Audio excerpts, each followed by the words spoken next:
की जीन्स, चमकदार white shirt और उस पर हाफ बाजू वाला काला जैकेट पहने हुए एक 22 साल का नौजवान अपने को समर्थकों के साथ वाइस चांसलर के कमरे में आ धमकता है और टेबल को पूरी ताकत के साथ पीटते हुए कहता है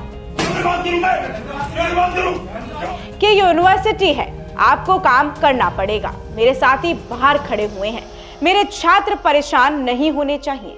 क्यों चोरी कर रहे हो? अगर संभाल नहीं सकते हो तो छोड़ दो कुलपति की कुर्सी। इसके बाद हंगामा ऐसा भरपा कि कमरे में मौजूद जोधपुर की जय नारायण यूनिवर्सिटी के कुलपति के साथ साथ उस कमरे में मौजूद पूरी फैकल्टी थर्रा गई। आपको बता दें कि इस घटना से चंद दिनों पहले उस नौजवान के बुलंद हौसलों की बानगी तो जोधपुर के जय नारायण व्यास यूनिवर्सिटी के कैंपस में कही गई इन लाइनों से ही बयां हो गई थी कि 11 दिन बाकी है, इनको दिखा देंगे हम किसी पार्टी और पद के गुलाम नहीं हैं, राजपूत हैं, छाती ठोक कर खड़े रहेंगे। अब तो आपको समझ आ ही गया होगा कि हम किस नेता के बारे में बात कर रहे हैं। ये वो नेता हैं जो कि काफी लोकप्रियता रखते हैं, फायर ब्रांड नेता, शिव से विधायक। हम बात कर रहे हैं रविंद्र सिंह भाटी की। नमस्कार, मैं आपके साथ प्रिया बंसल और आप देखना शुरू कर चुके हैं भारत रफ्तार की खास पेशकश मरुधरा के बाहुबली। इस नए सेगमेंट में आप सभी का एक बार फिर स्वागत है। इस सेगमेंट में आपके लिए हम लेकर आते हैं राजस्थान के दिग्गज नेताओं की जीवनी। आज जानेंगे रविंद्र सिंह भाटी युवा नेता की पूरी कहानी। 5 साल पहले ना कोई माइक, ना कोई बैनर और ना कोई पार्टी। जोधपुर की जय नारायण यूनिवर्सिटी का एक छात्र एबीवीपी से टिकट ना मिलने पर यूनिवर्सिटी में खड़ा होकर निर्दलीय लड़ने की दहाड़ करता है और दहाड़ की ताकत इतनी कि यूनिवर्सिटी के छात्र नेता से विधायक पद तक पहुंचता है और सांसद पद का उम्मीदवार भी बन जाता है। वो कहता है कि अपनी एक ही ताकत है, छत्तीस कौमरी आपणायता, यानी कि सर्व जाति की जनता से लगाव। हालांकि राजनीति में सब जाति साथ हो ऐसा हो ही नहीं सकता। राजस्थान के सबसे युवा नेताओं में से एक रविंद्र सिंह भाटी का जन्म 3 दिसंबर 1997 को राजस्थान के बाड़मेर जिले के धोदुड़ा गांव में हुआ। राजपूत परिवार से आने वाले भाटी के पिता शैतान सिंह भाटी एक शिक्षक है और मां अशोक कंवर गृहिणी है। रविंद्र सिंह भाटी ने जय नारायण व्यास यूनिवर्सिटी जोधपुर से लॉ में स्नातक की है। साल 2019 में रविंद्र सिंह भाटी ने छात्र संघ अध्यक्ष पद के लिए एबीवीपी से टिकट की दावेदारी पेश की, लेकिन एबीवीपी ने भाटी को टिकट ना देकर किसी और को अपना प्रत्याशी घोषित किया। भाटी ने कहा कि संगठन यानी कि एबीवीपी को उसकी औकात दिखा देंगे। मैंने यूनिवर्सिटी में छात्र हित के लिए काम किया है और मैं लड़ूंगा। वो लोग कोई समाज के ठेकेदार नहीं है। चुनाव लड़ने की घोषणा करते समय भाटी के साथ खड़े साथी ने कहा कि रविंद्र सिंह भाटी ने पिछले चुनाव में एबीवीपी के प्रत्याशी के लिए 15 लाख रुपए अपनी जेब से खर्च किए थे और उसका भाटी को ये सिला मिला है। हालांकि यहाँ सवाल ये भी उठता है कि खुद को सामान्य और मध्यम वर्गीय परिवार का बताने वाले रविंद्र सिंह भाटी के पास 15 लाख रुपए दूसरे के चुनाव पर खर्च करने के लिए थे।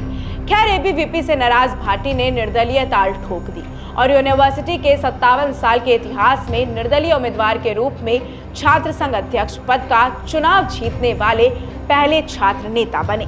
इसके बाद भाटी ने कभी पीछे मुड़कर नहीं देखा। कोरोना काल के दौरान चाहे छात्रों की फीस माफी का मुद्दा हो या फिर गहलोत सरकार के कार्यकाल में कॉलेज की जमीन का मुद्दा हो, भाटी ने छात्र आंदोलन का आगे बढ़कर नेतृत्व किया है। छात्र हितों के लिए वह कई बार जेल भी गए हैं, यहाँ तक कि छात्रों की मांगों को लेकर विधानसभा का घेराव भी किया है।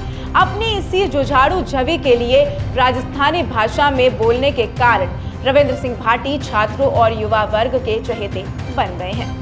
इसके बाद खुद पहले एबीवीपी से आने वाले रविंद्र सिंह भाटी ने अपने दोस्त अरविंद सिंह भाटी, जो कि एनएसयूआई से टिकट की मांग कर रहे थे, उन्हें टिकट नहीं मिलने पर एसएफआई, जो कि लेफ्ट आइडियोलॉजी की पार्टी है, से टिकट दिलवाया गया। चुनाव प्रचार करवाया गया और जीत भी दिलवाई गई।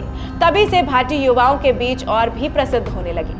ये 2022 की बात। छात्र संघ चुनाव में एबीवीपी से बागी हुए भाटी 2023 में फिर से बीजेपी में शामिल हुए और टिकट मांगा। जब बीजेपी से टिकट नहीं मिला तो भाटी ने निर्दलीय विधानसभा चुनाव लड़ा और ऐतिहासिक जीत हासिल की। चुनाव प्रचार में उनका सबसे मिलने और बात करने का तरीका भी खूब चर्चा में रहा। विधानसभा चुनाव में भाटी के सामने शिव सीट पर सबसे बड़ी चुनौती कांग्रेस के पूर्व मंत्री आमीन खान थे। आमीन खान ने कांग्रेस के सिंबल पर 9 बार पहले चुनाव लड़ा था।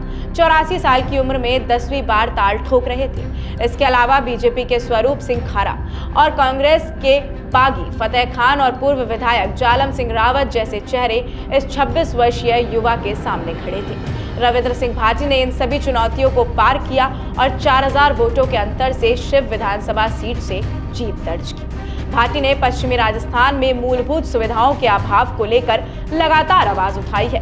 भाटी सोशल मीडिया के माध्यम से लगातार एक्टिव रहे हैं और युवाओं पर अपनी विशेष पकड़ भी बनाई रखी है। साल 2024 में भाटी ने निर्दलीय चुनाव लड़ा, लोकसभा चुनाव भी लड़ा, जहां उन्हें हार का सामना करना पड़ा। रविंद्र सिंह भाटी राजस्थान के वो युवा और निर्दलीय एमएलए हैं जिन्होंने अभी तक किसी पार्टी से गठबंधन किया ही नहीं है। भाटी बॉर्डर सिक्योरिटी, ओरन पानी, बिजली जैसे मुद्दों पर लगातार बात करते रहे हैं। तो ये थी रविंद्र सिंह भाटी की मरुधरा के बाहुबली में खास पेशकश।